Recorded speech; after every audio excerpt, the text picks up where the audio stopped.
Le ministre malaisien des Transports inspecte un tunnelier géant expédié de Shanghai et remonté en Malaisie par le principal entrepreneur de la liaison ferroviaire de la côte Est, le chinois CCCC. Les travaux préliminaires avaient déjà commencé sur les tunnels jumeaux lorsqu'un changement inattendu de gouvernement a tout arrêté. À la suite des élections de 2018, CCCC a bouclé ses tunnels et placé l'ensemble du site en attente.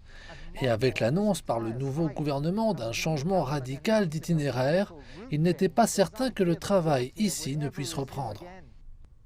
Le CRL devait maintenant contourner entièrement cette zone, un coup dur pour Bentong à proximité.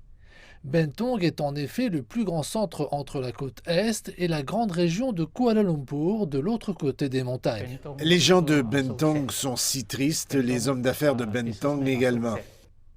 Mais après 2 changements de gouvernement et plusieurs mois de querelles entre les administrations fédérales et étatiques, le CRL reprendra son itinéraire d'origine avec Bentong comme escale majeure.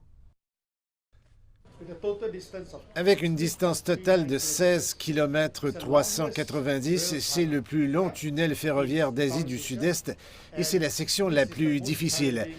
Mais en termes d'ingénierie, compte tenu des connaissances que possède CCCC, ce n'est pas si difficile pour eux par rapport aux travaux réalisés précédemment ailleurs, pas en Malaisie.